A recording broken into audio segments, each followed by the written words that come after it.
اس لیے کہ کبھی کبھی غریب لوگ بھی مالداروں کے ساتھ لطف لینے کے لیے جو ہے وہ چل پڑتے ہیں. جیسے ہمارے یہاں کشمیر بڑا خوبصورت علاقہ ہے تو لوگ اکثر چھٹیاں گزارنے کے لیے کبھی کوئی کشمیر جاتا ہے, کبھی کوئی مہابلیشور جاتا ہے, کبھی کوئی کہیں جاتا ہے, کوئی کہیں جاتا ہے. چھٹیاں گزارنے کے لیے, موسم کا لطف لینے کے لیے, موسم کو انجوائے کرنے کے لیے اگر کوئی کہیں جاتا ہے تو اسلام پابندی نہیں لگاتا ہے, بلکہ سیرو فی الارض کہہ کر اسلام ابھارتا ہے کہ دیکھو دنیا کے حالات کیا ہے, کائنات کے حالات کیا ہیں, رنگینیاں دیکھو, قدرت نے کیسے پھول کھلائے ہیں. اللہ اکبر. کسی بہت بڑے مفکر نے کہا تھا کہ ہزاروں خوبصورت چہرے زمین میں دفن ہوتے ہیں تب کہیں جا کر زمین سے کچھ پھول کھلتے ہیں. زمین سے خوبصورت پھول یوں ہی نہیں کھلتے, اس لیے کہ خوبصورتی کو دیکھ کر لوگ مسکراتے ہیں, لیکن یہ پھولوں کی خوبصورتی کیسی ہے جس کو دیکھ کے بلبل روتا ہے, وہ پھولوں کی خوبصورتی دیکھ کر نہیں. ہزاروں خوبصورت چہرے جو زمین میں دفن ہو گئے تھے اسی سے یہ پھول پیدا ہوئے ہیں, اس بنیاد پر یہ بلبل رو رہا ہے, نوحہ کر رہا ہے کسی خوبصورت چہرے کے حسن و جمال کے مٹی میں مل جانے پر. اللہ اکبر. تو بلخ کی سرزمین پر لوگ جیسے آج ہمارے یہاں لوگ جاتے ہیں چھٹیاں گزارنے کے لیے, گرمیاں گزارنے کے لیے, گرمیوں کا لطف لینے کے لیے ٹھنڈے علاقوں میں, نینی تال وغیرہ بھی لوگ جاتے ہیں اور بھی علاقوں میں, لیکن یاد رکھیں اس پر کوئی ممانعت نہیں ہے. وہاں جا کر کوئی پاپ نہ کرے, پاپ کرنے پہ ممانعت ہے, ناجائز کام کرنے پہ ممانعت ہے. ہوا یوں ہی کہ گرمیوں کا پورا لطف لے کر خراسان والے بلخ سے نکل گئے, لیکن ایک مزدور تھا, اس کو بلخ کی ہوا راس آ گئی اور اس نے یہ فیصلہ کر لیا اب خراسان جانے سے کیا فائدہ, میں نے تو اپنی زندگی کا بقیہ حصہ بلخ کی سرزمین پہ گزارنا ہے. اور پھر اس مزدور نے یہ فیصلہ کیا, بادشاہ کا بہت بڑا خوبصورت محل ہے اور اس محل کے قریب میں ایک خوبصورت باغ ہے, اور اس باغ کے قریب وہ مزدور اپنی چھوٹی سی کٹیا بنا لیتا ہے, اور چھوٹی سی کٹیا بنانے کے بعد دن بھر مزدوری کرتا ہے, شام کو آ کر اپنی کٹیا میں بیٹھ کر بادشاہ کا محل دیکھتا ہے, کبھی اس کے باغ دیکھتا ہے. کہتے ہیں کہ قدرت کی ملانے کے انداز بھی بڑے نرالے ہوتے ہیں, قدرت کے ملانے کے انداز بھی بڑے عظیم اور نرالے ہوتے ہیں. اچانک شام ہونے کو قریب تھی اور سورج کی آخری کرنیں بلخ کے کوساروں پر, تھوڑا آسان کر کے کہوں کہ بلخ کے پہاڑوں پر اپنی آخری کرنوں کی تجلیاں ڈال رہی تھی, اور رات آنے کو بےتاب تھی. دن جانے کے لیے بے چین تھا, رات آنے کو بےتاب تھی. ایسے میں دن اور رات کی کشمکش میں شام نے جنم لیا. شفق کا جمال جو ہے وہ پورے آب و تاب کے ساتھ بے نقاب ہوا, اور آخری کرن کے جاتے جاتے اور شام کی پہلی جو ہے وہ صباحت آ گئی. ہوا کے آنے سے آتے آتے دل کھچ رہا تھا ایک مزدور کا ایک باغ کی طرف, اس لیے کہ باغ سے جو ہوا ہو کر کے آ رہی تھی ایسا لگتا ہے کہ کسی کا پیغام لا رہی تھی. دل بیٹھا جا رہا ہے اور بے چینی ہے, بے قراری ہے, اور اس طریقے سے طبیعت ہے کہ جیسے کوئی کھینچ رہا ہے.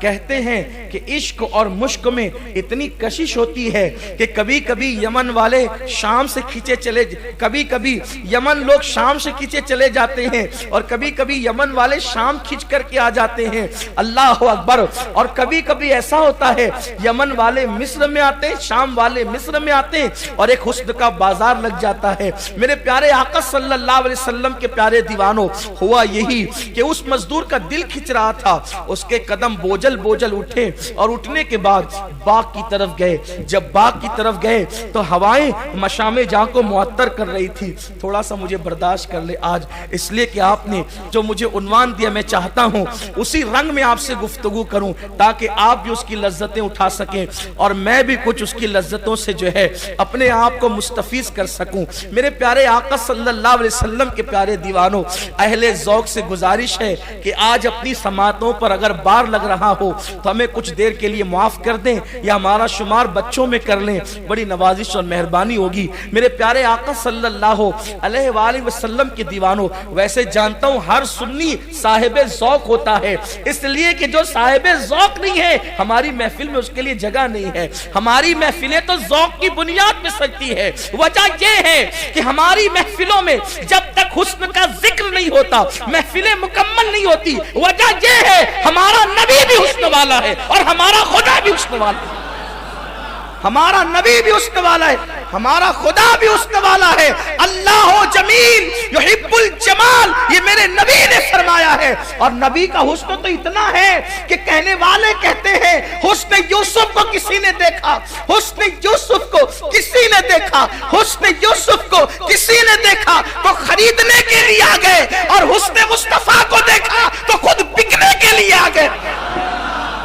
حسن یوسف دیکھ کر لوگ خریدنے آتے ہیں، حسن مصطفیٰ دیکھنے بکنے آتے ہیں۔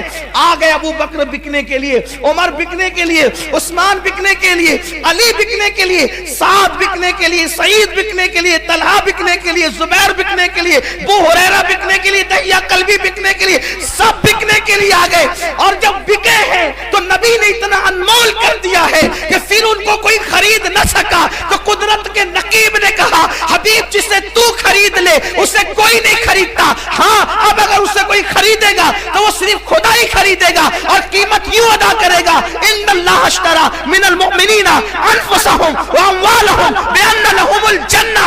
اسی لیے اجمل سلطان پوری مرحوم مغفور نے کتنی خوبصورت بات کہی ہے، بازار مصطفیٰ میں خریدار ہے خدا، بازار مصطفیٰ میں خریدار ہے خدا۔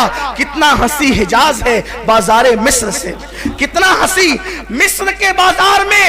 میں مال پر بحث نہیں کر رہا ہوں، مصر کے بازار میں مالک بن زاران بیچنے والا اور خریدنے والا عزیز مصر، اور حجاز کے بازار میں بیچنے والا آمنہ کا لال ہے اور خریدنے والا خدا وحدہ لا شریک ہے۔ بازار مصطفیٰ میں خریدار ہے خدا۔ کتنا ہنسی حجاز ہے، کتنا ہنسی حجاز ہے، کتنا ہنسی حجاز ہے۔ بازار مصر سے تڑپا دیا کسی نے، مدینے کے ذکر سے آزاد ہو گیا ہوں، دو عالم کی فکر سے جب سے ملا ہے دامن آل رسول کا، بے فکر ہو گیا ہوں شفاعت کی فکر سے، بے فکر ہو گیا ہوں شفاعت کی فکر سے۔ آپ جو ہے وہ ذہن حاضر رکھیے گا، اس لیے کہ کہیں کہیں رک کر کوئی تفسیرہ بھی کرنا ہوگا، تو آپ کبھی بھی اس واقعے سے اپنی توجہ کو مت ہٹائیے گا۔ ایک مرد درویش نے اپنے قلم سے اس کو اتنے خوبصورت انداز میں لکھا ہے کہ اگر اسی طرح ہو پڑھا جائے تو اس کا لطف دوبالا ہو سکتا ہے، لیکن ظاہر سی بات ہے تحریر اور تقریر میں کچھ فرق تو ہے۔ تو عرض یہ کر رہا تھا، ہوائیں آ رہی تھی اور مشام جا معطر ہو رہے تھے، اور پھر مزدور کے قدم کشاں کشاں باغ کی طرف بڑھ رہے تھے۔ مزدور نے باغ میں قدم رکھا، اور جیسی قدم رکھا تو ایسا لگا کہ جیسے پھولوں میں کوئی پھول کھلا ہو، پھولوں میں کوئی پھول کھلا ہو۔ اور پھولوں کا حال یہ ہے کہ وہ کھلتے ہیں تو پھول لگتے ہیں، لیکن وہ پھول اس طرح کھلا تھا کہ وہاں آنکھیں نرگس کے پھولوں کی طرح تھی، وہاں بال سنبل کی طرح تھے، وہاں چال ہرن کی طرح تھی، اور لب جو ہے گل و لالا کی طرح دعوت نظارہ دے رہے تھے، اور رخسار یوں کھلے ہوئے تھے کہ کہنے والا یوں کہے کہ جیسے ابھی گلاب کی کلیوں نے پتیوں سے اپنے چہرے کو بے نقاب کیا ہے۔ جیسے ہی نگاہیں چار ہوئی، بیچارہ غریب قسمت کا مارا، وہ تو ایسی بجلی گری دل تھام کے رہ گیا، اور دل ٹوٹ کر کے دل کا آبگینہ چکنا چور ہو گیا۔ کوئی اتنا بھی حسین ہے، کوئی اتنا بھی خوبصورت ہے، لیکن آنکھیں چار کیا ہوئی تھی قربان، اسلامی تقدس اب تک باقی تھا۔ نگاہیں چار ہوئی لیکن جھک گئی شرم سے، اللہ دیکھ رہا ہے، مگر بس وہ تو اپنا کام کر چکی تھی۔ ہزاروں تلواروں کے ضربوں سے کسی کو قتل کرنا اتنا آسان نہیں ہوتا جتنا نگاہ کے وار سے قتل کرنا آسان ہوتا ہے۔ تلواروں کا کٹا ہوا ایک مرتبہ آہ کرتا ہے اور ہمیشہ کے لیے ختم ہو جاتا ہے، لیکن کشتہ عشق ہر بار جیتا ہے، ہر بار مرتا ہے۔ تلواروں سے کٹنے والا کفن میں سکون کی نیند سو جاتا ہے، لیکن نگاہوں کا قتیل جو ہوتا ہے وہ ہر لمحہ جیتا ہے، ہر لمحہ مرتا ہے، ہر لمحہ آئے بھرتا ہے۔ نہ نیند نینا، نہ انگ چینا، نہ آپ آئے، نہ بھیجی بتیا۔ اللہ اکبر۔ آنکھیں چار کیا ہوئی، دل ہار بیٹھا، اور پھر دل کا آبگینہ چکنا چور ہوا، بجلی سی گری، اور گرنے کے بعد شہزادی تھی بلخ کی، اور کنیزوں کے جھرمٹ میں تھی وہ، جس کو تھوڑی دیر پہلے میں نے ابھی پھول کہا، نرگس کہا، اور اس کے بالوں کو جو ہے وہ سنبل سے تشبیہ دی، اس کے چلنے کو ہرن کہہ دیا۔ ہو سکتا ہے کسی کو مبالغہ لگے، لیکن بات یہی ہے کہ وہ شہزادی واقعی تھی بھی اتنی خوبصورت اور حسن کی ملکہ تھی وہ۔ آج کل کسی کو حسن کی ملکہ کہنا آسان ہے، لیکن کسی کا حسن کی ملکہ بن جانا بہت مشکل ہے۔ کیا تھا بیچارہ مزدور، دل پکڑ کے رہ گیا۔ یوں ہی تو وہ سب کچھ کھو چکا تھا، لیکن کسی کے دیدار نے تو اس کا سب کچھ لوٹ لیا۔ وہ بوجھل قدموں سے چلا، اب نہ خود کی فکر ہے، نہ کھانے کی فکر ہے، نہ مزدوری کی فکر ہے، نہ کوئی اور فکر ہے، بس ایک ہی فکر ہے، وہ کیسا تھا، وہ کیسا تھا۔ کبھی کبھی ہوا کے جھونکے آتے تو رات کی تاریکیوں میں بیچارہ دروازہ اپنی کٹیا کا کھول دیتا، کہیں وہ تو نہیں آ گیا ہے۔ انداز ہو بہو تیری آواز پا کا تھا، باہر نکل کے دیکھا تو جھونکا ہوا کا تھا۔ لطافت ہوا کسی کے قدموں کے جو ہے وہ اشارے کے حوالے سے بہت واضح انداز سے انسان کی رہنمائی کرتے ہوئے نظر آتے ہیں۔ ایسا ہی تھا، وہ کبھی ہواؤں سے باتیں کرتا، کبھی فضاؤں سے باتیں کرتا۔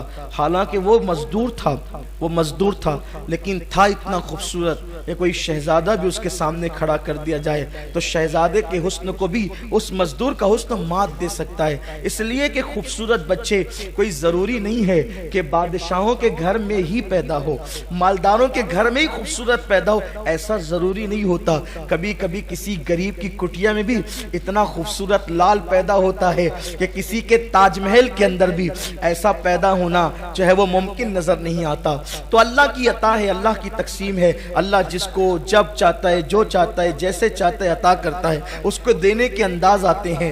وہ مزدور تھا لیکن خوبصورت تھا، حسین تھا، جمیل تھا۔ اگر وہ حسن کی ملکہ تھی تو یہ بھی حسن کا تاجدار تھا۔ اگر وہاں چلنے میں ہرن کی ادائیں تھی تو یہاں بھی چلنے میں جو ہے باز کی بے باکیاں تھی۔ اگر وہاں آنکھوں میں نرگسی پن تھا تو یہاں بھی آنکھوں کے اندر مستانہ جو ہے وہ مستیاں جھلکتی تھی۔ اگر وہاں پر جو ہے اللہ اکبر رخسار گل لالا کی طرح کھلے ہوئے تھے تو یہاں بھی رخسار شفق سے کم نہیں تھے۔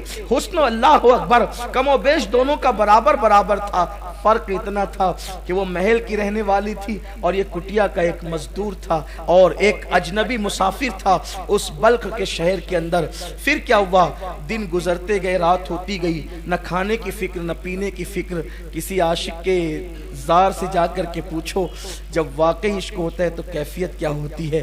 کبھی ہم بھی وہ لمحے مانگتے ہیں، اللہ ہمیں وہ لمحے عطا کر کہ تو اپنے محبوب کا عشق ہمیں دے دے، کہ میرے دل کو درد الفت وہ سکون دے الہی، میری بے قراریوں کو نہ کبھی قرار آئے، جو جنا بنائے بن کو، جو چمن بنائے بن کو، جو جنا کرے چمن کو، میرے باغ میں الہی کبھی وہ بہار آئے۔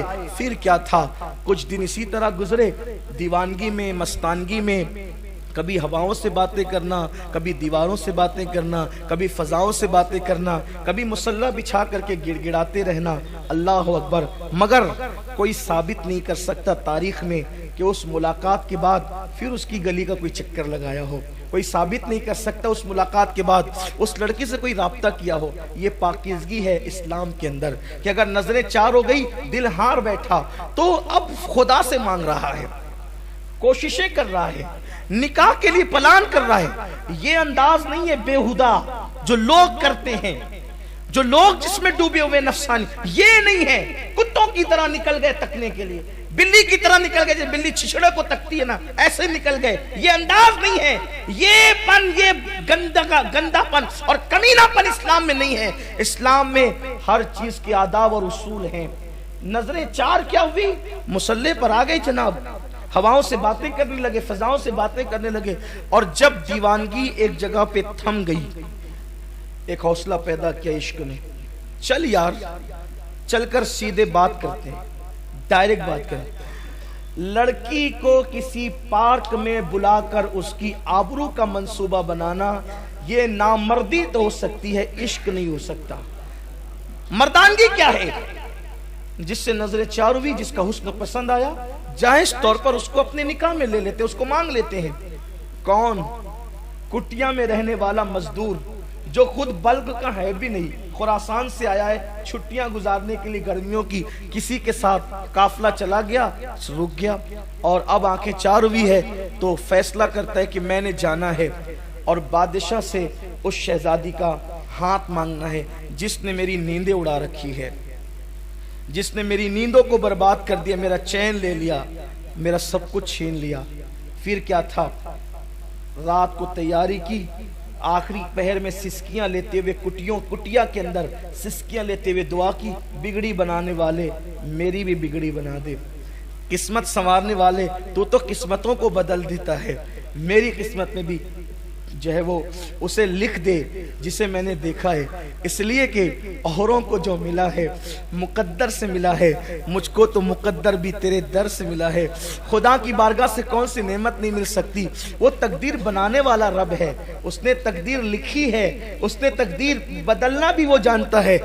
ہائے ہائے، راتوں کی آخری پہر کی سسکیاں لی، صبح کا انتظار کرنے لگا، اور پھر وہ اجنبی مسافر مزدور صبح ہوتے ہوتے بادشاہ کے محل کی طرف بڑھا۔ جب بادشاہ کے محل کی طرف گیا تو وہاں پر دربار لگا ہوا تھا، خاص و عام کی سنوائیاں ہو رہی تھی، اس لیے کہ جب ہم بادشاہ تھے تو لوگوں سے نفرت نہیں کرتے تھے، بلکہ ہمارے یہاں دربار لگا کرتے تھے، اور ہر خاص و عام سے بادشاہ ملاقات کرتا تھا، اس کے مسائل پوچھتا تھا۔ اچانک کوئی سپاہی آتا ہے، آداب حضوری بجا کر کے لا کے کہتا ہے، بادشاہ سلامت، جہاں پناہ کوئی مزدور آیا ہے اور وہ آپ سے باریابی چاہتا ہے اور کہتا ہے مجھے بادشاہ سے بات کرنا ہے۔ بادشاہ نے کہا بھیجو، اسی لیے تو بیٹھے ہیں۔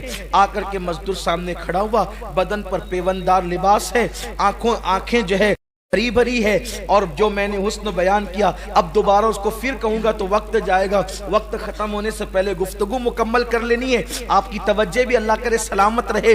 پھر کیا تھا، اتنے بڑے نوجوان کو اور پھر خوبصورت جوان کو بادشاہ نے دیکھا، اور پھر بادشاہ نے کہا جائے کس مقصد کے تحت آپ آئے ہیں، تو اس جوان نے پوری بے باکی کے ساتھ کہا، جہاں پناہ جو فریاد میں لے کر کے آیا ہوں وہ فریاد لوگوں کے سامنے پیش کرنے کی نہیں ہے، اگر آپ میری فریاد سننا ہی چاہتے ہیں تو میں تخلیہ چاہتا ہوں، تخلیہ عطا کیا جائے، اس کے بعد گفتگو ہوگی۔ پھر ایک ہاتھ کا اشارہ ہوا، پوری محفل برخاست ہو گئی، اور بادشاہ چند وزراء کے ساتھ اس کو باریابی کی اجازت دیتا ہے، اور وہ جوان پھر پوری بے باکی کے ساتھ بادشاہ سے کہتا ہے، بادشاہ آپ کی جو اکلوتی بیٹی ہے بلخ کی شہزادی، اس کا ہاتھ مانگنے اور اس سے نکاح کا رشتہ لے کر کے آیا ہوں۔ جیسے ہی یہ بات ایک اجنبی مسافر مزدور کی زبان سے، جس کے بدن پر پھٹا پرانا پیوندار کپڑا تھا، لیکن جب اس کی زبان سے یہ بات سنی گئی تو جیسے لگا کہ پیروں کے نیچے سے زمین کھسک گئی ہو۔ وزیر کی آنکھوں میں خون اتر آیا، کہتے ہیں چائے سے زیادہ کتلیاں گرم ہوتی ہے، وزیر کی آنکھوں میں خون اتر آیا، اور وزیر نے اپنی تلوار کو جو ہے حرکت دیتے ہوئے کہا، بدبخت بد نصیب انسان، اپنی اوقات دیکھ، اور تو شہزادی کا ہاتھ مانگنے کے لیے آیا ہے؟ کبھی سوچا بھی تو ہوتا کہ کیا مکمل میں بھی کبھی ٹاٹ کے پیون لگا کرتے ہیں، مگر واہر مسلمان، واہر اسلام، کیا انداز تھا بادشاہوں کا۔ بادشاہ نے وزیر کو جھڑکتے ہوئے کہا، کیا بکواس کرتے ہو، پھلدار ٹہنیوں پہ پتھر تو کوئی بھی پھینک سکتا ہے، پتھر پھینکنے پر اعتراض کیوں ہے؟ بات اتنی ہے، اسلامی نقطہ نظر سے ہر جوان کو حق ہے کہ جہاں وہ لڑکی دیکھے وہاں وہ اپنا رشتہ بھیج سکتا ہے۔ اب بات آپ پر ہے، پسند آئے تو دیجئے، نہ پسند آئے نہ دیجئے، اس طرح کسی کو روب سے دبایا نہیں جا سکتا۔ آپ اس کی فریاد سنیں، اگر آپ دے سکتے ہیں تو دیں، نہیں دے سکتے تو نہ دیں۔ بادشاہ نے بہت حسن تدبیر کے ساتھ معاملے کو رفع دفع کیا، اور پھر اس سے کہا کہ وزیر آپ سے بات کریں گے، آپ ان سے بات کر لیجئے۔ اور پھر وزیر سے کہا، دیکھو غریب ہے، اسلامی نقطہ نظر سے یہ رشتہ مانگ سکتا ہے، ہم بادشاہ ہیں، اسے رشتہ نہیں دیں گے، ایسی کوئی کڑی شرط یا مشکل شرط رکھ دو جس کو یہ پورا ہی نہ کر سکے۔ اگر یہ پورا نہیں کر سکے گا تو معاملہ خود ہی ختم ہو جائے گا اور پھر دوبارہ منہ دکھانے کے قابل نہیں رہے گا۔ وزیر کو یہ بات بادشاہ کی بڑی پسند آئی، لیکن میں اس بادشاہ کے اخلاق سے بڑا متاثر ہوا جب مجھے تاریخ میں اس کی زندگی پڑھنے کو ملی کہ آخر وہ ایک مزدور کا اتنا دل رکھنا چاہتا تھا۔ ایک مزدور کے لیے اس کے دل میں اتنی وسعت تھی کہ وہ اس حسن تدبیر کے ساتھ معاملے کو ٹال رہا تھا، ڈانٹ نہیں رہا تھا، چیخ نہیں رہا تھا، چلا نہیں رہا تھا، ناراض نہیں ہو رہا تھا۔ آخر کار وزیر بڑا دانشمند تھا، وزیر نے کہا دیکھو آپ ایک کام کریں، آپ 8 دن کے بعد آئیں، 1 ہفتے کے بعد ہم مشورہ کرتے ہیں، پھر بتائیں گے کرنا کیا ہے۔ 8 دن کے بعد وہ چلا گیا۔ اب 8 دن اس کے ایسے گزرے جیسے قیامت کی صبح طویل ہوگی، ایک ایک دن اتنا بھاری گزر رہا تھا۔ خدا خدا کر کے 8 دن گزرے اور وہ امید کے ساتھ جب واپس آیا تو وزیر نے کہا جن بادشاہ اور شہزادوں کے رشتے بلخ کی شہزادی کو آئے ہیں ان میں آپ کا نام بھی شامل کر لیا گیا ہے، آپ کو بھی اس میں شامل کر لیا گیا ہے، لیکن بادشاہ کی طرف سے شرط یہ ہے کہ بادشاہ کی ایک لوتی بیٹی کو اسی کے نکاح میں دیا جائے گا جو بادشاہ کی بیٹی کے لیے، اس کے ہار کے لیے کالا ہیرا لائے گا، اپنی زبان میں بلیک ڈائمنڈ لائے گا، اسی کے ساتھ اس کا رشتہ کیا جائے گا۔ کیا آپ لا سکتے ہیں؟ بھئی سفید ڈائمنڈ لانا، سفید ہیرا لانا بھی اس مزدور کے بس کا نہیں تھا نا، اس مزدور کے بس کا نہیں تھا، لیکن وہ اگر واقعی بادشاہ ہوتا بھی، بادشاہ بھی اگر وہ ہوتا تو بلیک ڈائمنڈ اس کے بس کی بات نہیں تھی۔ یہ اور بات ہے، ہند والوں کے مقدر عروج پر ہیں۔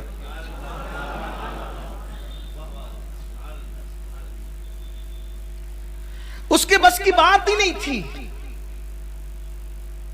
لیکن وہ عشق کیا جو انسان کو ہار دے یا ہار ماننے پہ مجبور کر دے۔ عشق کبھی ہار ماننے پہ مجبور نہیں کرتا۔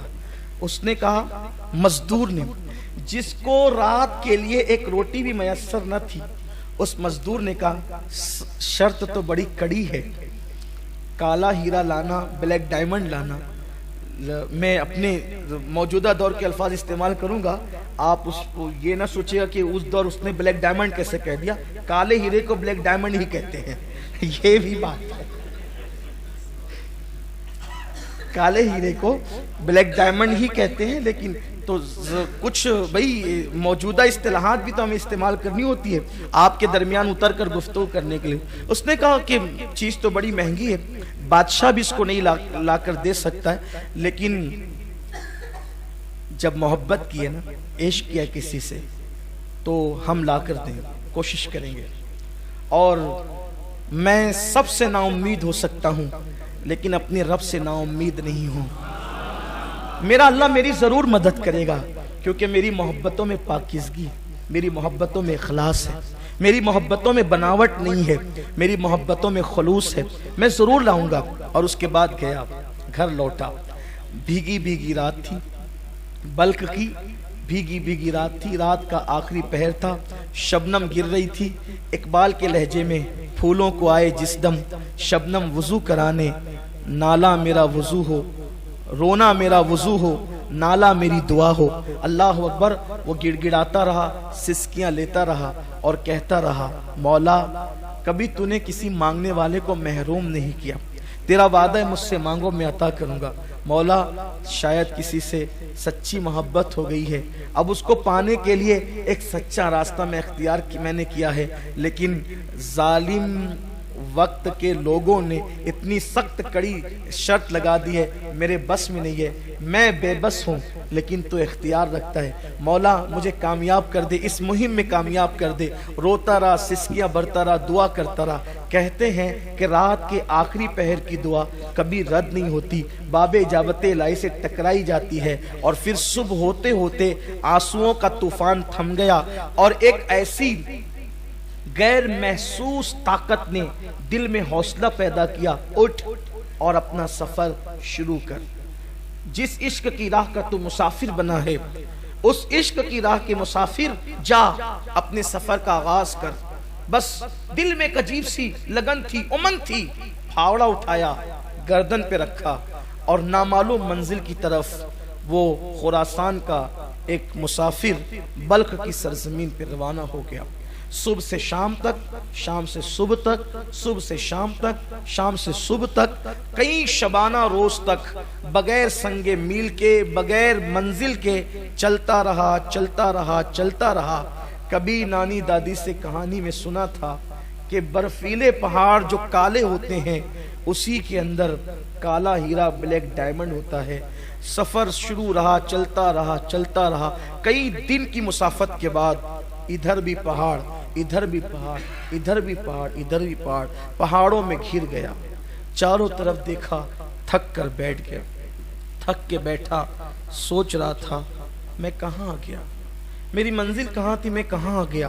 اچانک کوئی آنے والا آتا ہے، کندھوں کو دھکا دیتا ہے، اے سونے والے، سونے کا وقت نہیں ہے، یہ برفیلے پہاڑ ہے، اور ایک پہاڑ ٹوٹ گیا ہے، ٹوٹ کر اس کی چوٹی زمین پہ گر گئی ہے، اور تجربہ بتاتا ہے کہ شام تک اس پوری وادی کے اندر برف پگھل جائے گی اور برف کا سیلاب آئے گا۔ اگر اس وادی میں بیٹھا رہا، جان سے ہاتھ دھو بیٹھے گا، اٹھ، سورج غروب ہونے سے پہلے پہلے اس وادی سے نکل جا۔ اب وہ جوان جب اپنے کندھے پر، اور پھر وہ بوڑھا غائب ہو گیا۔ میری اپنے ذہن کے مطابق وہ کوئی اور بوڑھا نہیں تھا، اسی ذات کو دنیا جناب خضر علیہ السلام کہتی ہے۔ چلنے والا چلا، دیکھا کہ سارے راستے مسدود، جس راستے سے آیا تھا اس میں چوٹی پہاڑ کی گر کے پڑی ہے، اب وہ اس کو توڑ رہا ہے، توڑ رہا ہے، وہ ٹوٹتی نہیں۔ آخر کار اس جوان نے پوری طاقت لگا کر زوردار وار کیا، کس لیے؟ نکلنے کے لیے۔ تو جب زوردار وار کیا وہ ٹکڑے ٹکڑے ہوئی اور آنکھیں چکا چوند ہو گئی، خیرہ ہو گئی، اس لیے کہ اسی کے ٹوٹنے کے بعد اس کے اندر سے کالا ہیرا نمودار ہوا۔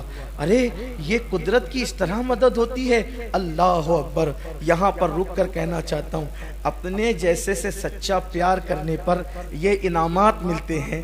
محبوب خدا سے کوئی سچا پیار کرے، انعامات کی بارش کیا ہوگی، عطاؤں کی بارش کیا ہوگی، اللہ اکبر۔ ہاتھ میں ہیرا لیا، کالا ہیرا، یہی کالا ہیرا ہے جو بادشاہوں کو تک میسر نہیں ہے، یہی کالا ہیرا ہے۔ اور پھر چستی کے ساتھ چھلانگ لگاتے ہوئے وہ ہرنیوں کی طرح چوکڑی بھرتے ہوئے بلک کی طرف روانہ ہو گیا۔ تھوڑی ہی کوششوں کے باوجود جب چلتا رہا تو تھکن بھی اب محسوس نہیں ہوتی تھی، اس لیے کہ جب منزل نظر آتی ہے تو تھکن بڑھنے کی بجائے کم سے کم ہوتی چلی جاتی ہے۔ اور پھر دربار لگا ہے اور یہ مزدور پہنچا۔ وزیر نے دیکھا، پھر آ گیا تو، یہ شریفوں کی عادت نہیں، ہم نے تو جو قید لگائی تھی تم نے اس شرط کو پورا نہیں کیا اور پھر چلے آئے وہ پریشان کرنے کے لیے۔ اس نے بڑی محبتوں کے ساتھ کہا، میں پریشان کرنے نہیں آیا، میں تو شرط کی تکمیل کرنے آیا ہوں۔ جیسے اپنی مٹھی کو کھولا، بادشاہ اور سارے وزراء کی آنکھیں چکا چوند ہو گئی، یہ لیجئے اپنا بلیک ڈائمنڈ اور اپنا وعدہ پورا کیجئے۔ بادشاہ نے وزیر کی طرف، وزیر نے بادشاہ کی طرف دیکھا کہ اب کیا کریں، اس نے تو شرط تو پوری کر دی، وہ بادشاہ بھی جو نہیں کر سکتا تھا وہ عاشق نے پوری کر دی۔ وزیر ہوشیار تھا، آنکھوں میں باتیں ہو گئی، پیغام دیا ہے، کبھی پیغام لیا ہے، نظروں سے محبت میں بڑے کام لیا ہے، آنکھوں میں باتیں ہو گئی۔ اور جب باتیں ہو گئی تو وزیر نے کہا، ارے اصل بات یہ تو ہمارا مطالبہ تھا۔ شہزادی دراصل کان کی بالیوں میں سفید موتیاں پہننا بہت پسند کرتی ہے، ایک آخری شرط ہے اور قطعی ہے، اس کے بعد کوئی شرط نہیں ہوتی۔ آخری شرط ہے 2 موتی بالیوں کے لیے لے آؤ شہزادی کے لیے، بس رشتہ ہو جائے گا۔ ایک مزدور کے لیے کیا کم تھا؟ پھر دل پکڑ لیا، وائے رے ناکامی، ہائے رے ناکامی، اب کیا کروں؟ لیکن پھر عشق نے کہا، ہارنا مت، ہمت مت ہارنا، اٹھ چل آگے بڑھ۔ جیسے کوہساروں میں، پہاڑوں میں اللہ نے بلیک ڈائمنڈ تجھے دے دیا، کالا ہیرا دے دیا، موتی کا انتظام بھی قدرت کر دے گی۔ پھر نکلا، گھر پہنچا، دعا کی، پھر چلا، خوب لمبا سفر کیا، سمندر کے کنارے پہ پہنچا۔ کہتے ہیں کہ سمندر کے اندر صدف ہوتی ہے اور صدف کے اندر موتی ہوتا ہے، لیکن تیراکی جانتا نہیں تھا، عشق والا تھا۔ پانی لیا چلو سے باہر پھینکا، پھر لیا پھر باہر پھینکا، پھر لیا پھر باہر. کیوں؟ میں تھوڑی دیر میں سمندر کو خالی کر دوں گا، اور جب سمندر خالی ہو جائے گا تو پھر اس کے اندر کی سیپ نظر آئے گی، پھر سیپوں کو اٹھاؤں گا، دامن میں بھر لوں گا. 2 موتیوں کا مطالبہ ہے، میں تو وہاں موتیوں کے فرش بچھا دوں گا. پانی پھینک رہا ہے، صبح ہوتی ہے شام ہوتی ہے، لیکن وہ سمندر کی موجیں بڑھتی ہی جاتی ہے. کہتے ہیں عشق سچا ہو کامیابی مل ہی جاتی ہے. نگاہیں حسرت سے آسمان کی طرف اٹھتی ہے. 1 دن 2 دن 3 دن 4 دن 6 دن. اگر میری جماعت کا اتنا بڑا مفکر اس واقعے کو نہ لکھا ہوتا، واللہ کبھی محراب میں بیٹھ کر بیان کرنے کی میرے اندر ہمت نہ تھی. کہیں لوگ مجھے جھوٹا تصور نہ کریں، لیکن میں اس ذات پر اعتماد کر رہا ہوں جو ہماری جماعت میں سند کی حیثیت رکھتی ہے. اس ذات نے اس واقعے کو لکھا ہے. اللہ اکبر. بڑا عظیم مفکر، بڑا عظیم دائی، یورپ کی سرزمین پر اسلام کی شمع کو روشن کرنے والا دائی، انہوں نے اس واقعے کو لکھا ہے. نگاہیں آسمان کی طرف اٹھی اور پھر کہا مولا میری مدد کر. یہ کیا ہے؟ میں پانی پھینکتا ہوں، پانی بڑھتا جاتا ہے. کہتے ہیں کہ جب چاند مکمل ہوتا ہے، یعنی کہ جب چاند مکمل ہوتا ہے، پورا ہو جاتا ہے، 14ویں کا چاند جب ہوتا ہے تو سمندر کے اندر جوار پھاٹا آتا ہے، یعنی کہ مد و جزر آتے ہیں. وہ اپنی کرنوں سے پانی کو کھینچتا ہے اور پھر سمندر کے اندر نیچے کی چیزیں اوپر کی چیزیں نیچے، یوں ایک بھونچال آ جاتا ہے.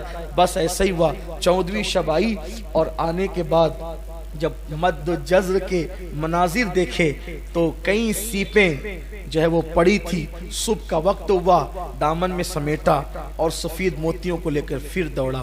اب جب گیا تو وہاں پر دربار لگا تھا. پھر آ گئے، ہاں وعدہ پورا کر رہے ہیں. یہ موتی بھی لے آئے. موتیوں کو دیکھے سچے موتی، بادشاہ لوگ تھے، وزیر لوگ تھے، جانتے تھے سچے موتی. اب کوئی جواب نہ تھا. وزیر نے بہت ہلکی آواز میں کہا سوچو تو صحیح، کہاں رشتہ لے جا رہے ہو؟ آپ نے شرطیں تو پوری کر دی ہے، لیکن تھوڑا بادشاہ کا خیال تو کرو. ابھی کچھ باتیں ہو ہی رہی تھی، اچانک ایک کنیز دوڑی آئی اور اس نے کہا شہزادی اچانک گری، بے ہوش ہو گئی ہے. اس کی نبضیں جو ہے وہ تھمتی جا رہی ہے، اس کی سانسیں رکتی جا رہی ہے. پوری محفل اٹھی شہزادی کی طرف. وائے رے ناکامی، ہائے رے ناکامی.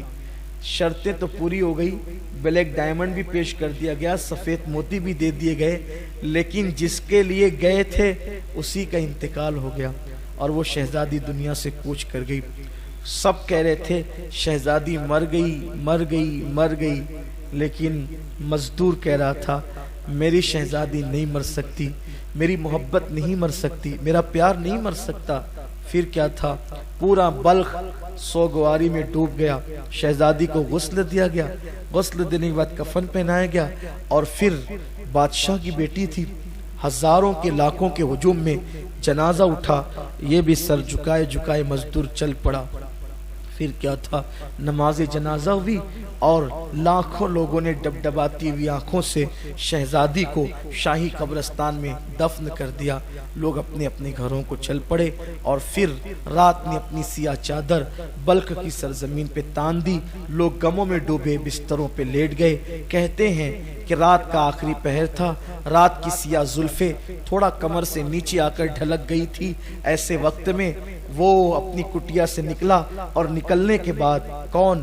کندھے پہ کدال رکھ کر مزدور نکلا اور نکلنے کے بعد جس نے کالا ہیرا اور سفید موتی لائے تھے، یعنی دریا اور کوہساروں کو جس نے مسخر کر دیا تھا، وہ آج اپنی موت کو گلے لگاتے ہوئے بہت بڑا خطرہ مول لے رہا تھا. یہ وہ پہنچا شاہی قبرستان میں. تازہ ترین قبر دیکھی، یہی شہزادی کی قبر تھی. پہلے گھٹنے ٹیک کر جو ہے وہ شہزادی کی قبر کی مٹی کو بوسے دیے اور اس کے بعد جلدی سے مٹی ہٹائی. تازہ قبر تھی، جلدی سے مٹی ہٹ گئی. تختے نظر آئے، تختے ہٹائے. جیسے ہی کفن دکھا بے چین ہو گیا، بے قابو ہو گیا. نیچے قبر میں اترا اور شہزادی کو کندھے پہ ڈالا، مٹی برابر کی، گھر کی طرف روانہ ہو گیا.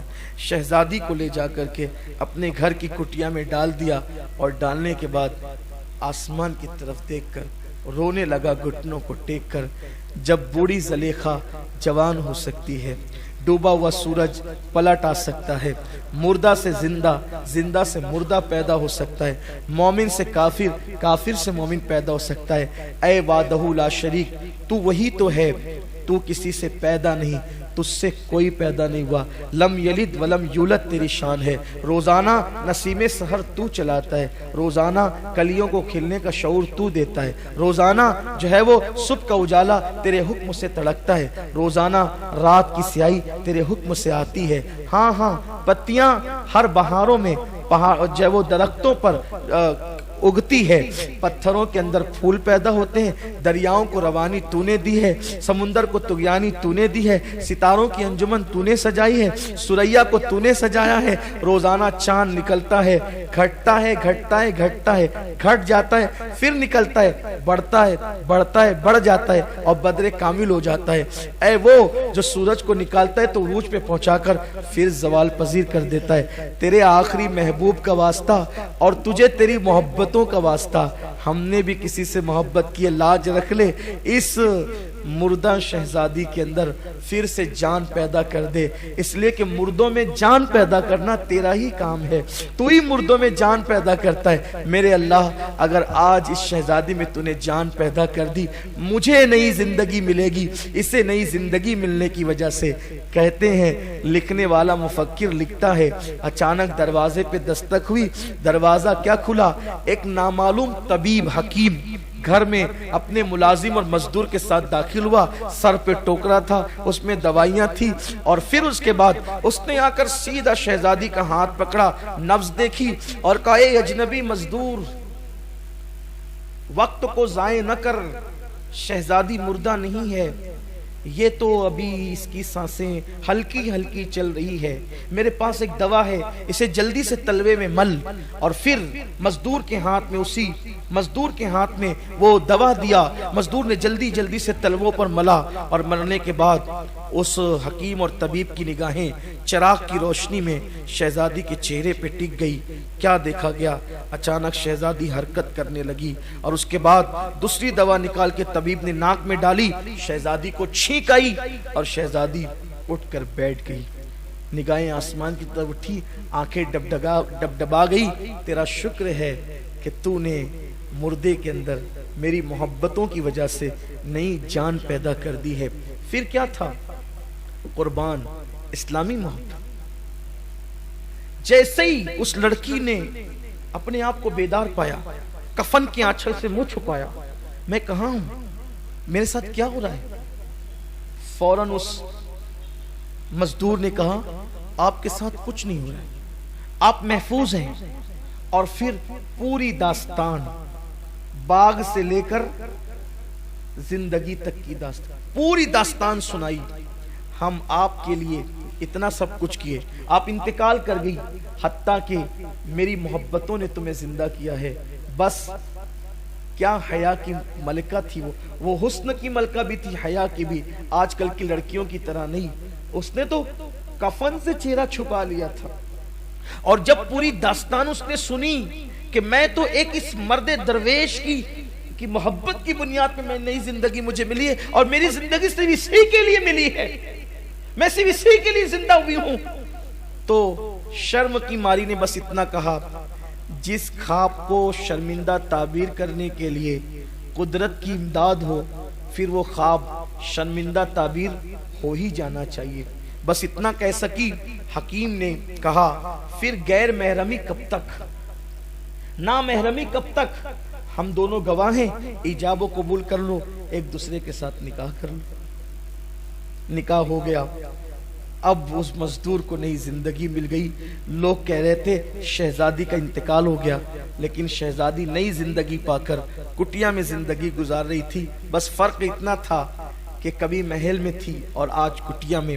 لیکن اس لڑکی کو اس مزدور کے عشق کی اتنی قدر تھی کہ اس کو کٹیا اب راحت دے رہی تھی۔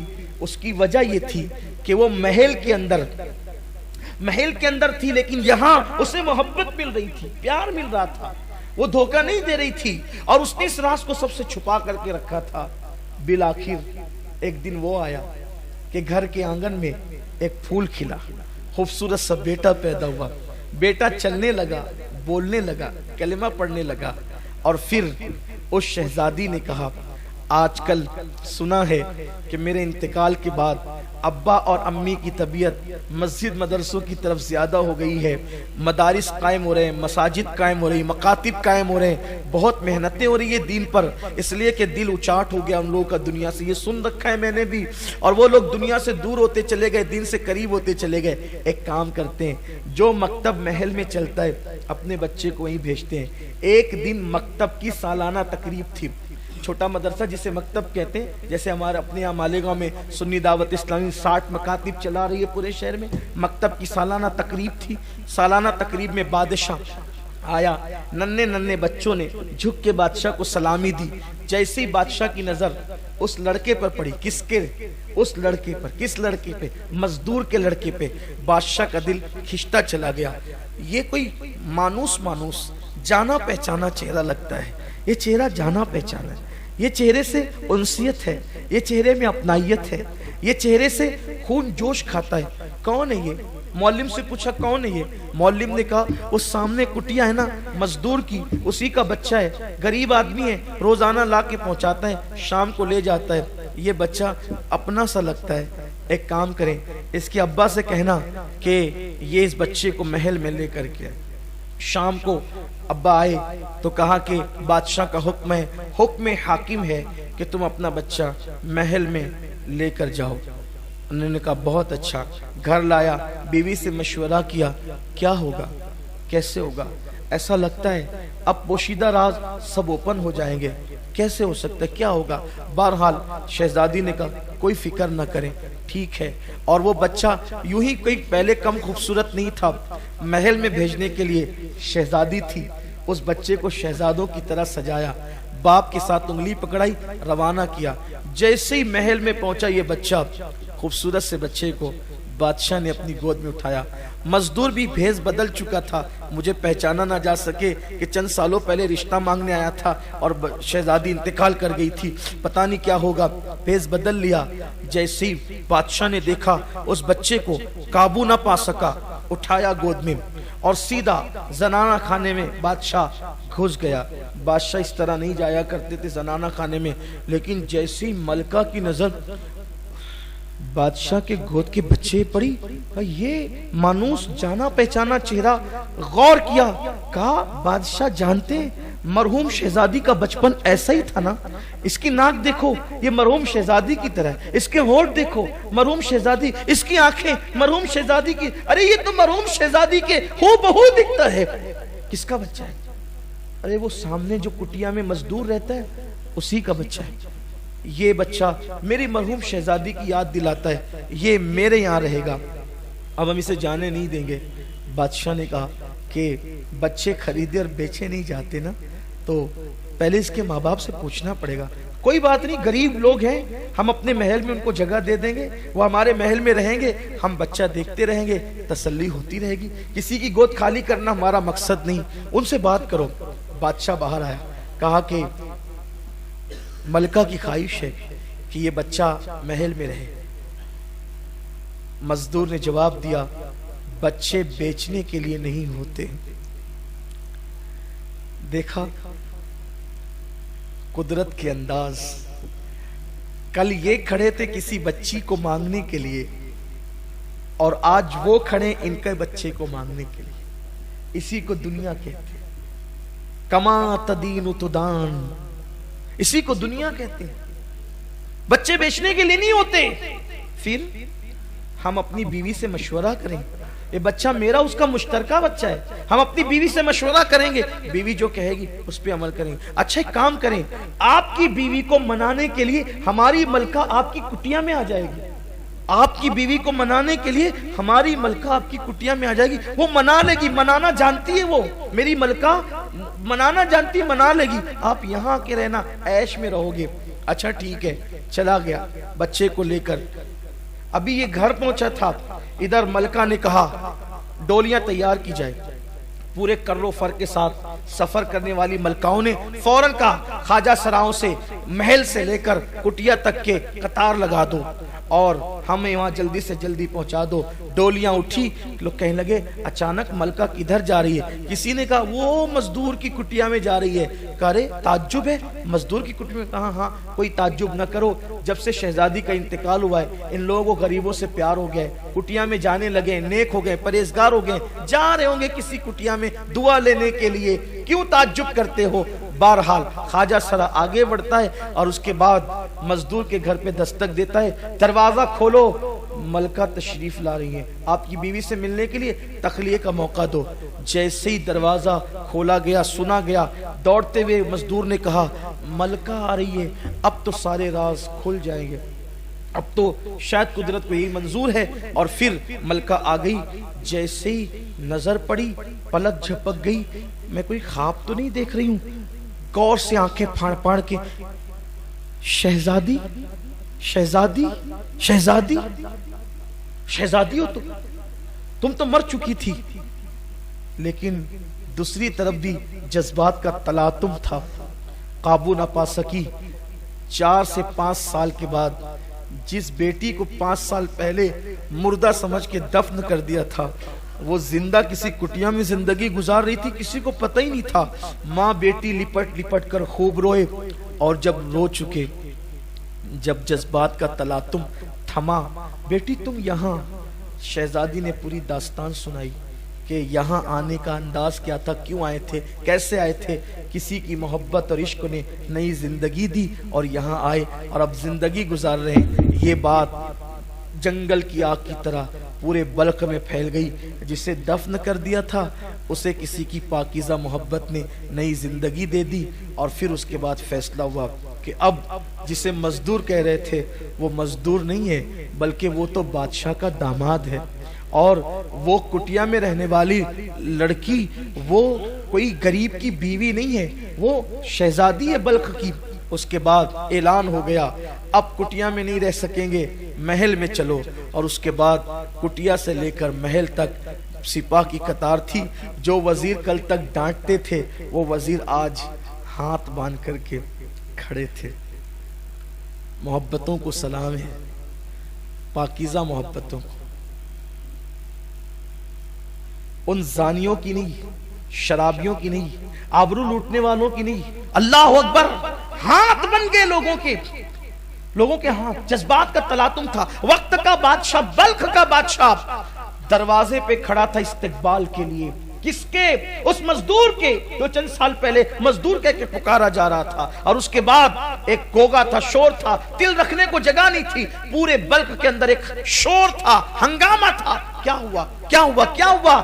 آخرکار پورے کر و فر کے ساتھ جب وہ مزدور اپنے بچے اور بیوی کے ساتھ محل میں داخل ہوتا ہے تو داخل ہونے کے بعد لوگ کہتے ہیں تم نے محبت کا حق ادا کیا، لیکن اس کی نگاہیں جھکتی ہے۔ اور اس کے بعد لوگ کہتے ہیں تم اب مزدور نہیں ہو، تم ولی عہد ہو، بلخ کے بادشاہ تم ہی ہو، بلخ کے بادشاہ تم ہی ہو، تخت تو تمہارے لیے، تاج تمہارے لیے۔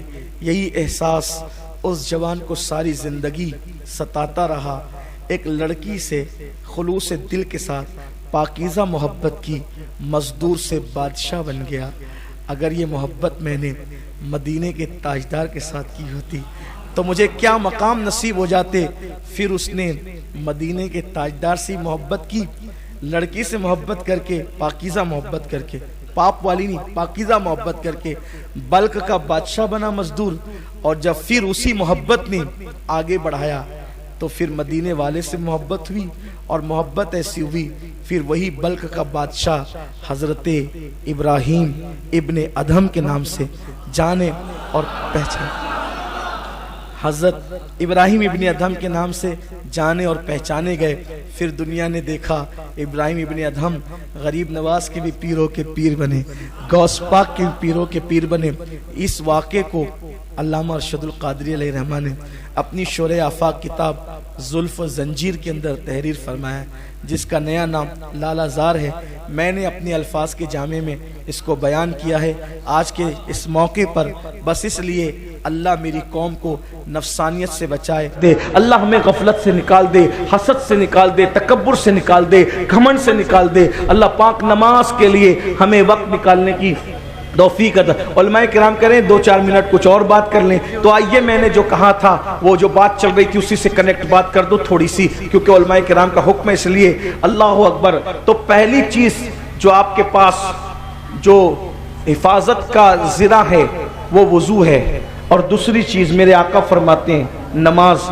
اللہ کے رسول فرماتے ہیں کہ جو بندہ نماز پڑھتا ہے اللہ تبارک و تعالیٰ اس کو اپنی حفاظت کی زرہ پہنا دیتا ہے، اور اس سے جو دشمنی کرتا ہے اس سے اللہ لڑتا ہے۔ دیکھیے تو صحیح ذرا غور تو کیجئے کہ اس سے جو لڑتا ہے اس سے اللہ لڑتا ہے، اس سے اللہ انتقام لیتا ہے۔ اور حدیث پاک میں آیا کہ جو بندہ نماز پڑھتا ہے، جو بندہ نماز پڑھتا ہے اس بندے کا حال یہ کہ اللہ اس کے ساتھ وعدہ فرماتا ہے کہ جو نماز پڑھے گا ہم اس کو بے حساب جنت میں داخل کریں گے، اس کو عذاب میں گرفتار نہیں کریں گے، اس کو عذاب میں مبتلا نہیں کریں گے۔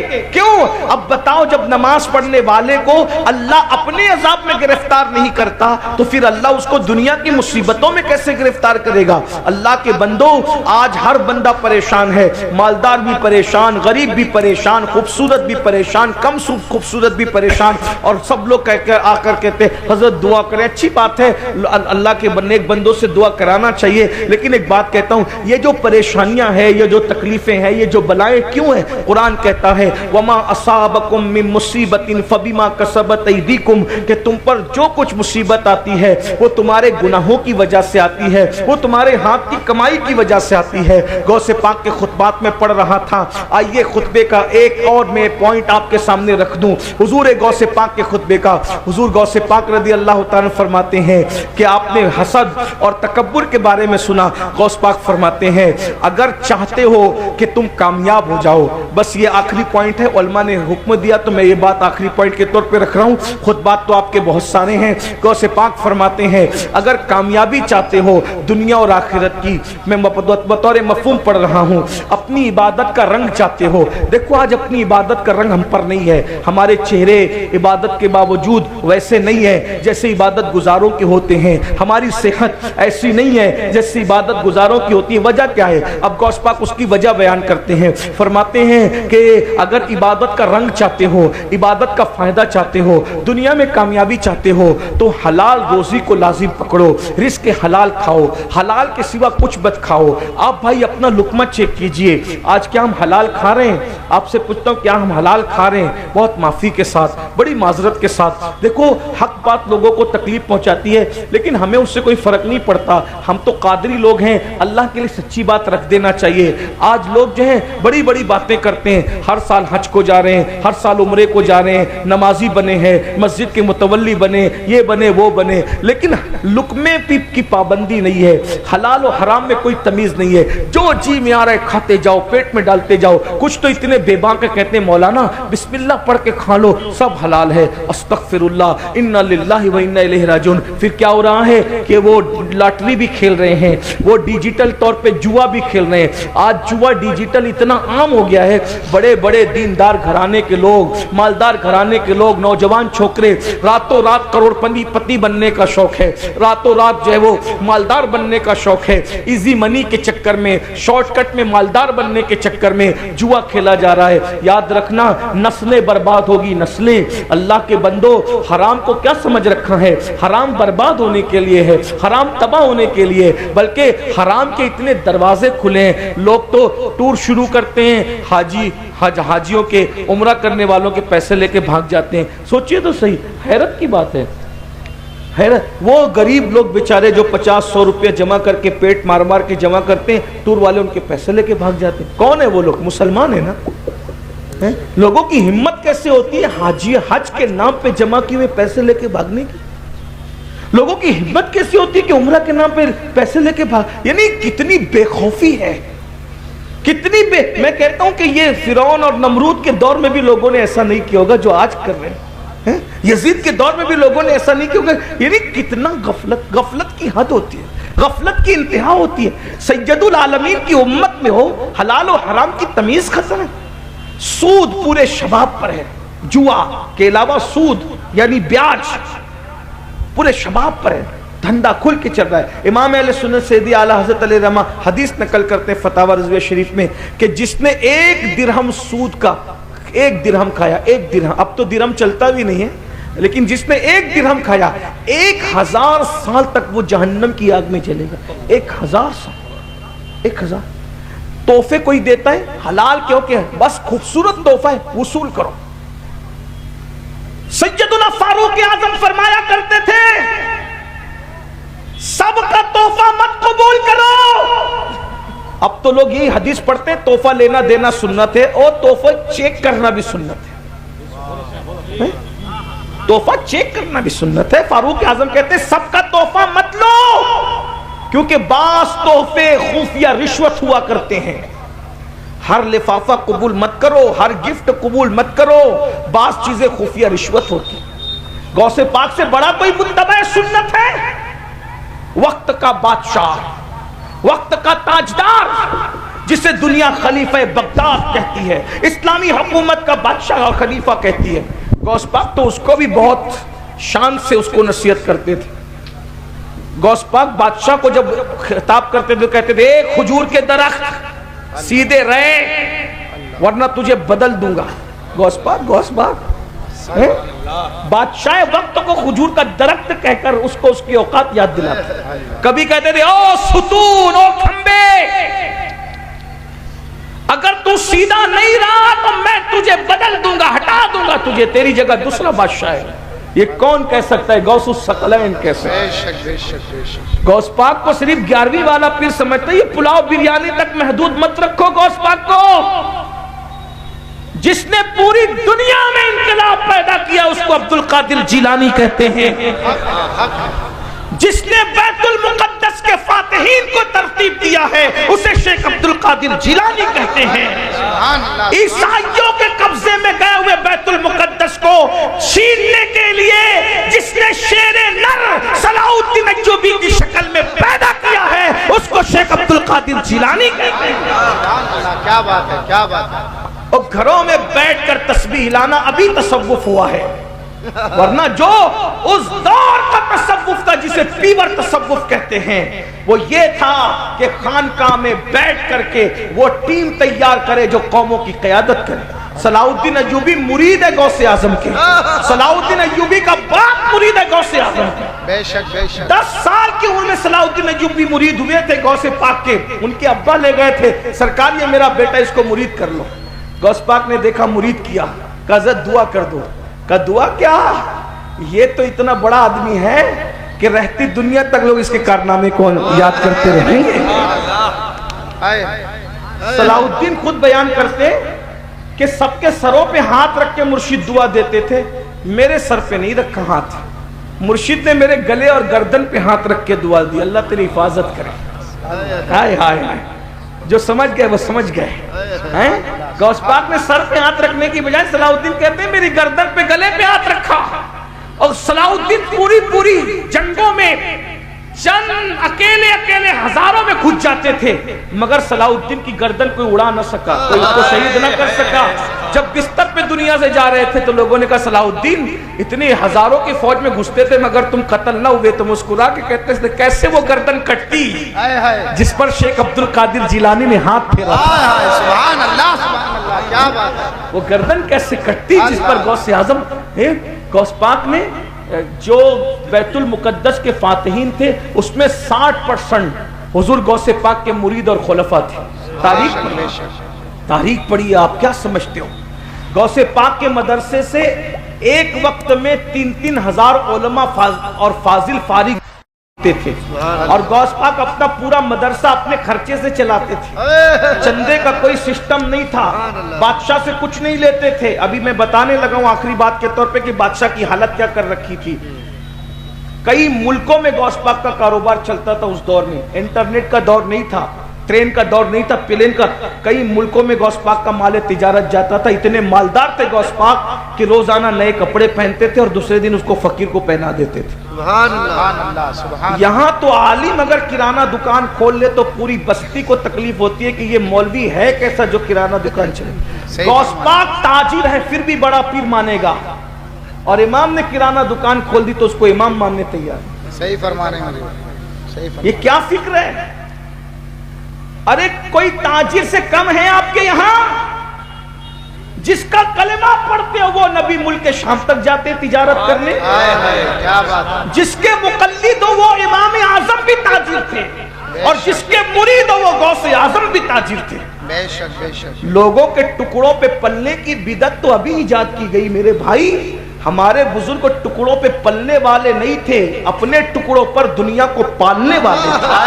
کیا بات ہے، آسماں خان، زمیں خان، زمانہ مہمان، صاحب خانہ لقب کس کا ہے تیرا تیرا، اور نکلو دقیانوسی فکر سے ستاروں کے آگے جہاں اور بھی ہے، ابھی عشق کے امتحان اور بھی ہے، تو شاہی پرواز ہے کام تیرا، تیرے سامنے آسماں اور بھی۔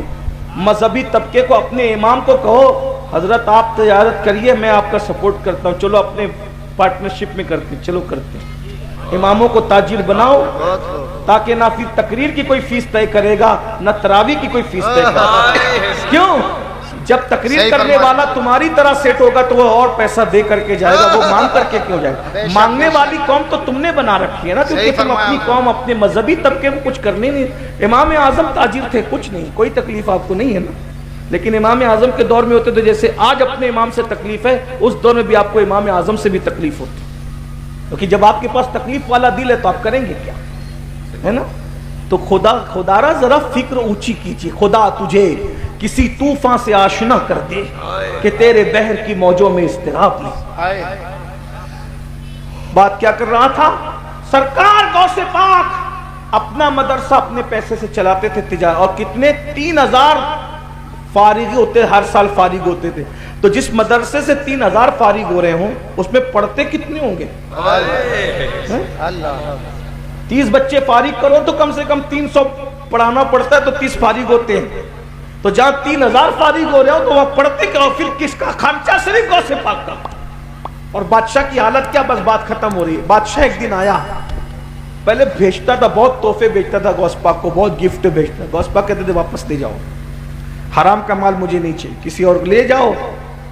ایک دن بادشاہ خود آیا، اور وہ جو تشت ہوتے ہیں اس میں درہم و دینار کی تھیلیاں بھر بھر کے لایا۔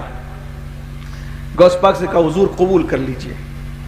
غوث پاک پھر غوث پاک تھے، گول چہرہ، ملی ہوئی بھویں اور گندمی چمکدار رنگ، داڑھی سینے کو گھیرے ہوئے، اور پتلے پتلے ہونٹ، انار کے دانوں کی طرح جمے ہوئے دانت، مشک کی جسم سے آتی ہوئی خوشبو جس پر کبھی مکھی نہیں بیٹھی، 70,000 کے مجمع میں اتنی بلند آواز سے گرجدار تقریر کہ پہلا بندہ سنتا تھا تو 70,000 کے مجمع میں آخری بندہ بھی ویسے ہی سنتا تھا۔ سبحان یہ اللہ، آواز سبحان اللہ، بلندرج، اور غریبوں سے اتنا پیار، ان کے ساتھ بیٹھ جائیں، اور بادشاہ آئے تو اس کے لیے اٹھ کے کھڑے بھی نہ ہو، کبھی اس کے لیے اٹھ کے کھڑے نہیں۔ اور ہم لوگ غریب نظر انداز، صحیح فرما رہے ہیں، اور مالدار کو غلام، مالداروں کی غلامی۔ غریب کا جنازہ پڑھنے کے لیے کوئی نہیں آتا، اور مالداروں کے یہاں جنازے کا کاندھا بدلنے والوں کی قطار لگی رہتی ہے۔ صحیح فرما رہے ہیں، ارے میرے بھائی، کوئی کڑکا کسی کڑکے کو کیا دے گا، کوئی محتاج کسی محتاج کو کیا دے گا؟ مالداروں کی غلامی کرنے والوں، مالدار برے نہیں ہیں، لیکن غریبوں کی بھی کچھ قدر کر لو۔ غوث پاک فرماتے ہیں ایک دن میں نے اللہ سے پوچھا اللہ تو مجھے کہاں ملے گا؟ اللہ سے میں نے پوچھا اللہ تو مجھے کہاں ملے گا؟ تو اللہ نے فرمایا غریبوں کی بستی میں ڈھونڈ لے تو میری رحمت کو وہیں پہ پا لے گا۔ سبحان اللہ، سبحان اللہ، سبحان اللہ۔ آج تو غریبوں کے پسینے سے بدبو آتی بھائی، آپ تو غریب کی خیریت نہیں پوچھ سکتے میرے بھائی۔ کپڑے دیکھ کر خیریت پوچھتے ہو، موبائل دیکھ کے خیریت پوچھتے ہو، بائک دیکھ کے خیریت پوچھتے ہو، کار دیکھ کے، بنگلے دیکھ کے، تو کیا تم نے دولت کو اپنا خدا بنا لیا؟ معاذ اللہ۔ اگر تم خدا کے لیے خیریت پوچھ رہے ہو تو تمہارے لیے غریب اور امیر میں کوئی فرق نہیں ہونا چاہیے۔ اگر تم خدا کے لیے جنازے میں گئے ہو تو غریب کے جنازے اور امیر کے جنازے میں تمہارے لیے کوئی فرق نہیں ہونا چاہیے۔ بدلو اپنے آپ کو، تبدیل کرو۔ کیا کہہ رہا تھا؟ توجہ۔ بادشاہ نذرانہ لے کر آیا، وہ غوث پاک لے جا، تیرا نذرانہ میں نہیں لیتا۔ انہوں نے کہا سرکار قبول کر لیں۔ فرمایا نادان، میں تیری جنت چاہتا اور تو میری جہنم چاہتا ہے؟ اللہ لوگ کے خون پسینے کی کمائی نچوڑ کر میرے پاس لاتا ہے، حرام میرے پاس لاتا ہے۔ اس نے کہا حضور لے لیجئے۔ غوث پاک نے جلال اور غصے کی کیفیت میں 2 تھیلیاں اٹھائی جس میں مال بھرا ہوا تھا، اور اس کو جب نچوڑا ہے فاتح خیبر کے بیٹے نے قوت حیدری سے، تو پھر اس تھیلی سے خون ٹپکتا ہوا نظر آیا۔ غصے میں فرمایا لوگوں کا خون نچوڑ کے لا کے مجھے تحفہ دیتا ہے، اگر تیری نسبت رسول کا خیال نہ ہوتا تو ان تھیلیوں کو اتنا نچوڑتا کہ تیرا محل اس خون میں ڈوب جاتا۔ غریبوں کی رقم لوٹتا ہے، غریبوں کے خون پسینے کو لوٹ کے میرے پاس لاتا ہے، لے جا، یہ جس کی امانت ہے اس تک پہنچا دے۔ غوث پاک ایک خوبصورت جملہ سنے، بات پوری۔ غوث پاک کہتے ہیں اپنی قوم سے تقریر کرتے ہوئے، روزہ رکھتے ہو رمضان شریف کا؟ میں بھی ان کی نقل میں پوچھ رہا ہوں، بولو بھائی رکھتے ہو تو بولو۔ الحمدللہ غوث پاک کہتے ہیں پانی حلال، صبح صادق سے غروب آفتاب تک پانی چھوڑ دیا، تو یہ روزہ ہے، یہ نا روزہ۔ کھانا حلال، صبح صادق سے غروب آفتاب تک کھانا چھوڑ دیا، یہ نا روزہ۔ بے شک وظیفہ زوجیت حلال، صبح صادق سے غروب تک چھوڑ دیا۔ 3 چیزوں کے چھوڑنے کا نام یہی ظاہری روزہ ہے۔ بے شک غوث پاک کہتے ہیں حلال پانی سے دن بھر بچتے ہو، جملہ غور کریں، اسی جملے پہ بات پوری ہوتی میرے مرشد کے جملے پہ۔ اللہ میرے اللہ کرے کسی کے دل میں بات اترے۔ فرماتے ہیں پانی حلال تھا، دن بھر پانی نہیں پیا، یہی روزہ۔ کھانا حلال تھا، دن بھر کھانا نہیں کھایا، یہی روزہ۔ وظیفہ زوجیت نہیں کیا، یہی روزہ۔ لیکن جب افطار کرنے بیٹھتے ہو تو خون سے افطار کرتے ہو، اللہ افطار خون سے کرتے ہو۔ اب لوگ حیران، غوث پاک پھر غوث پاک کہا ہم خون سے کیسے افطار کرتے؟ کہا وہ جو کھجور منہ میں ڈالتے وہ کھجور نہیں، اگر کسی کا قرضہ لے کر کے ڈبا دیا تو یہ اس کا خون ہے نا۔ اللہ کسی کا مال ناحق چھین کر کے نہیں دیا، یہ اس کا خون ہے نا۔ یتیموں کا مال ہڑپ کر لیا، بہن کا حصہ غصب کر لیا، بھائی کا حصہ غصب کر لیا، دیتا نہیں تو وہ کھجور نہیں ہے، وہ لوگوں کا خون ہے، خون۔ وہ حرام مال لوگوں کا خون ہے، خون۔ تو کہا پانی حلال تھا وہ چھوڑ دیا، کھانا حلال تھا وہ چھوڑ دیا، وظیفہ زوجیت حلال تھا وہ چھوڑ دیا، اور خون تو حرام تھا اس سے افطار کر رہا ہے۔ یہ جو دسترخوان سجے ہیں یہ حرام سے نہیں سجے، اگر یہ حرام سے سجے ہیں تو لوگوں کے خون سے سجے ہیں۔ اللہ جو قوم لوگوں کے خون سے افطار کرتی ہو اس قوم کے روزے کا کیا حال ہوگا؟ تو حرام کھانے والا صرف حرام نہیں کھاتا، لوگوں کا خون چوستا ہے۔ تو غوث پاک فرماتے اگر دنیا کی اور آخرت کی کامیابی چاہتے ہو حلال کو لازم پکڑو۔ غوث پاک کا ایک قول، کسی نے کہا غوث پاک مرشد آپ کو اتنی ترقی کیسے ملی، یہ مقام کیسے ملا، یہ مرتبہ کیسے ملا؟ میرے مرشد کہتے ہیں 2 چیزوں سے مجھے یہ مقام نصیب ہوا، نمبر 1 میں ہمیشہ سچ بولتا رہا، نمبر 2 میں ہمیشہ حلال کھاتا رہا۔